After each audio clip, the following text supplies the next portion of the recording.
Hello student, हम पढ़ रहे हैं फिजियोलॉजी। और फिजियोलॉजी के लास्ट क्लास में जो हमारा टॉपिक चल रहा था वो चल रहा था मैकेनिज्म ऑफ यूरिन फॉर्मेशन या यूरिन निर्माण की क्रियाविधि पढ़ रहे थे। We all know that student, जो यूरिन फॉर्मेशन की जो क्रिया होती है वो 3 स्टेप्स में कंप्लीट होती है। फर्स्ट था अपना अल्ट्रा फिल्ट्रेशन, सेकंड था सेलेक्टिव एब्जॉर्प्शन और थर्ड था हमारा सीक्रेशन, जिसमें से हम लोगों ने अल्ट्रा फिल्ट्रेशन पढ़ लिया था और मैकेनिज्म ऑफ सेलेक्टिव एब्जॉर्प्शन भी पढ़ लिया था।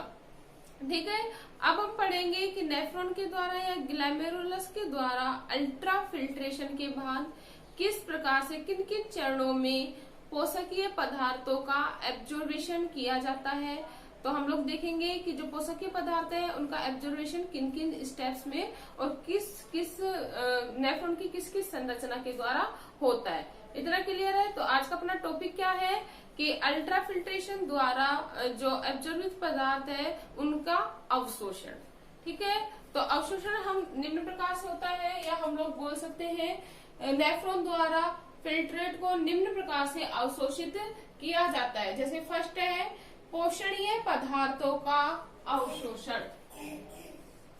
फर्स्ट अपना पोषणीय पदार्थों का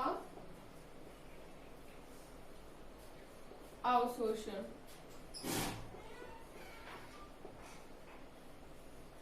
क्या होता है पोषणीय पदार्थों के अवशोषण में?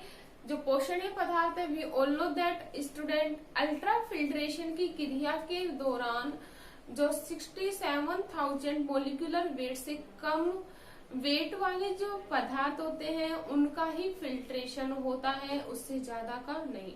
जिसमें 67,000 मोलिकुलर वेट से कम अनेक पदार्थ आते हैं, जैसे glucose, water, amino acid, protein. इन सब का जो मोलिकुलर वेट होता है वो कम होता है, तो ये इजीली क्या होते हैं, फिल्ट्रेट होकर आ जाते हैं ग्लोमेरुलस में। अब अगर इन्हीं पदार्थों का निष्कासन कर दिया जाए तो जीव की क्या हो सकती है, मृत्यु हो सकती है। ठीक है, तो पोषणीय पदार्थों का अवशोषण में क्या होता है, इसमें जो मेन जो पोषकीय पदार्थ है जिसकी बॉडी को नीड होती है उनका क्या किया जाता है, अवशोषण। जैसे ग्लूकोज, अमीनो एसिड, प्रोटीन। ठीक है, इन पदार्थों का और वाटर। ठीक है, इन पदार्थों का क्या किया जाता है, अवशोषण किया जाता है। इनका जो अवशोषण होता है, वी ऑल नो दैट, हम लोगों ने नेफ्रॉन की स्ट्रक्चर पढ़ी, बोमन कैप्सूल। अब बोमन कैप्सूल में हम लोगों ने बता दिया था ग्लोमेरुलस स्ट्रक्चर के बारे में। ठीक है, उसके बाद हम लोगों ने बताया था समीपस्थ कुंडलित नलिका।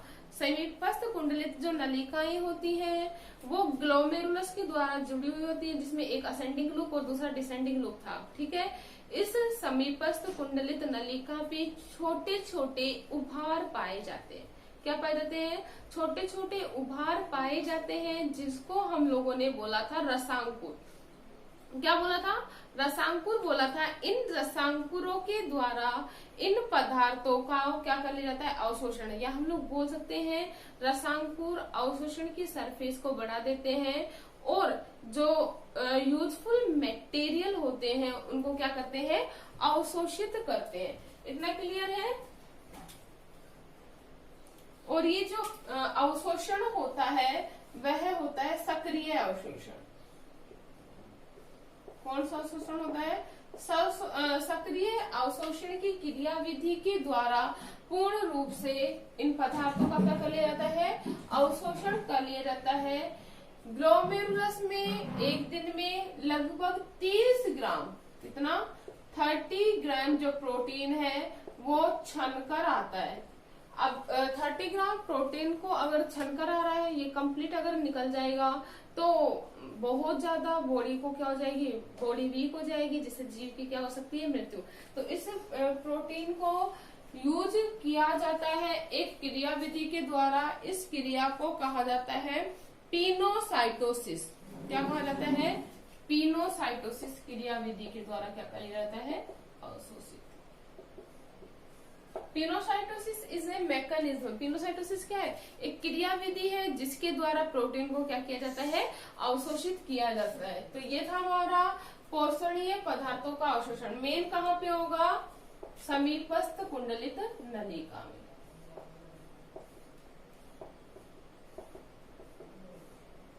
इतना क्लियर है।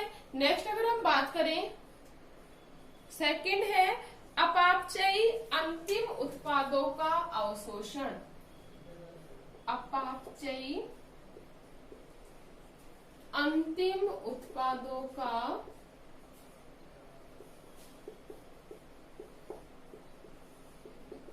अवशोषण।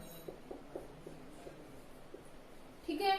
अपापचयी अंतिम उत्पादों का अवशोषण से मीनिंग क्या है कि मोस्टली जो मैटर होता है एब्जॉर्बेशन का, वो एब्जॉर्ब कर लिया जाता है किसके द्वारा? समीपस्थ कुंडलित नलिका में प्रेजेंट रसांकुरों के द्वारा। लेकिन कुछ जो मैटर है अभी भी कंप्लीट रूप से एब्जॉर्ब नहीं हुआ, जैसे यूरेट्स आयन किसके रूप में? जैसे यूरिया का जो अवशोषण है, हम लोगों ने बताया था कुछ मात्रा में यूरिया का भी अवशोषण किया जाता है। तो जो यूरिया और यूरिया की जो उत्पाद है उनका अवशोषण नहीं किया जाता है, वो कहाँ पे होगा?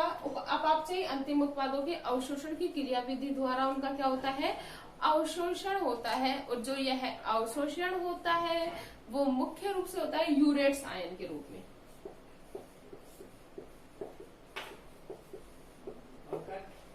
किसके रूप में होगा? यूरेट्स आयन के रूप में इनका अवशोषण किया जाता है। जो यूरेट्स आयन के रूप में अवशोषित पदार्थ होते हैं वो होते हैं यूरिया,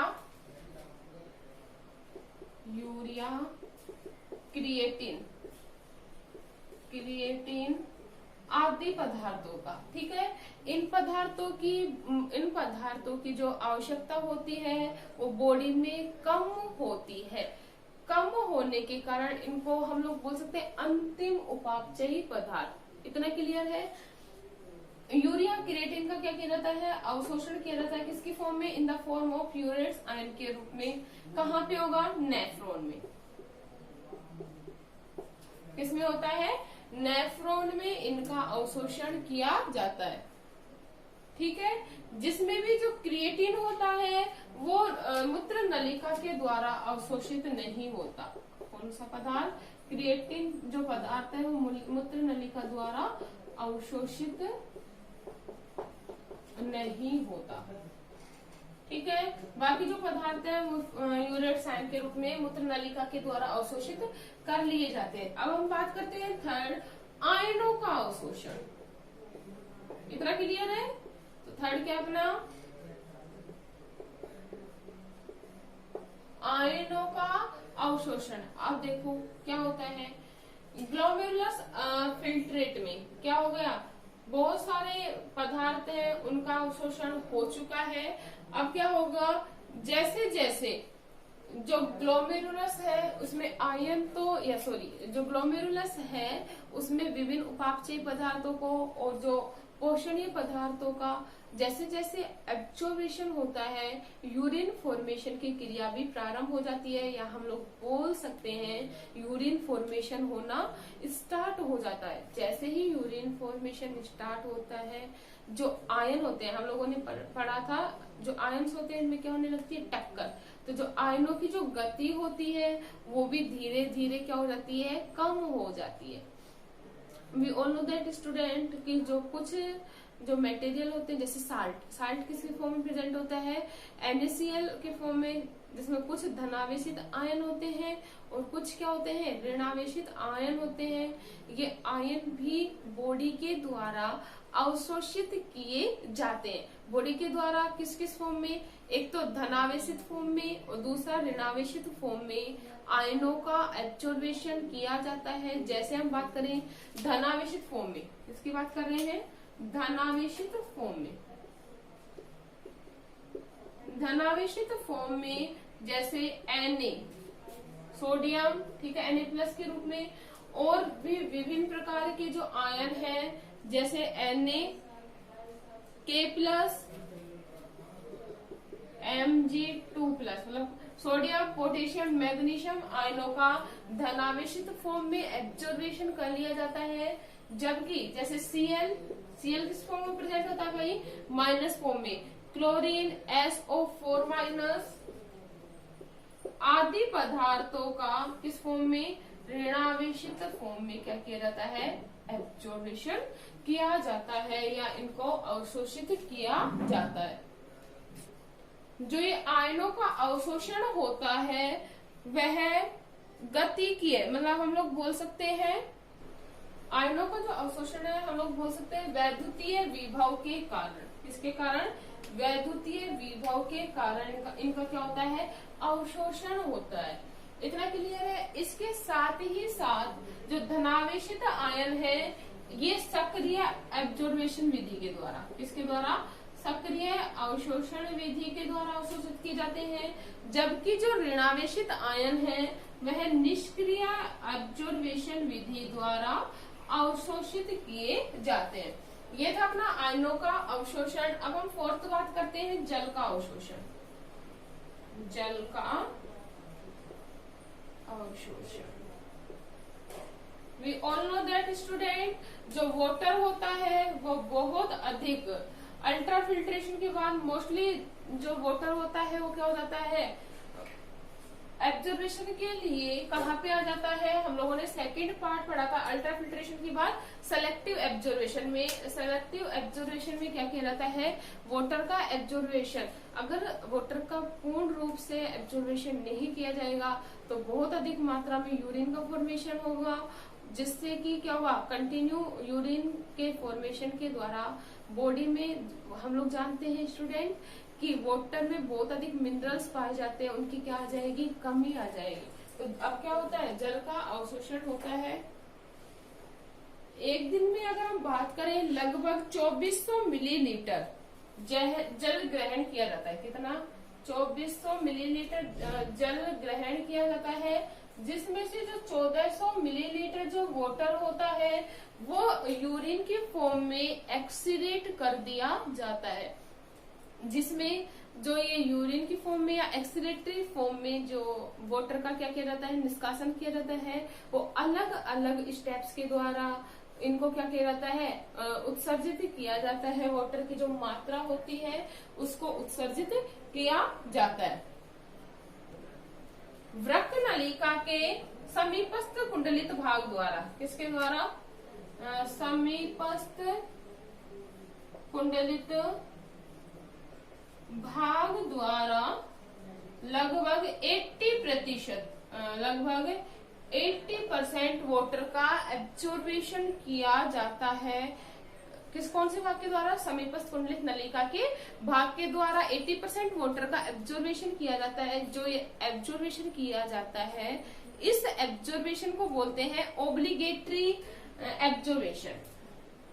क्या बोलते हैं, ओब्लिगेटरी एब्जॉर्बेशन। क्यों कहा जाता है, इसे बोला जाता है अविकल्पी अवशोषण, मतलब इसका कोई विकल्प नहीं है। अगर अवशोषण नहीं होगा तो बहुत ज्यादा क्या होगा, यूरिन का फॉर्मेशन।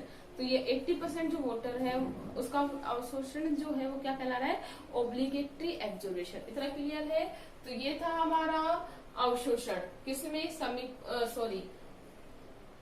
कौन से भाग में, second steps of the urine formation. Second step क्या है अपनी, सेलेक्टिव एब्जॉर्बेशन में। ठीक है, इतना क्लियर है आपका।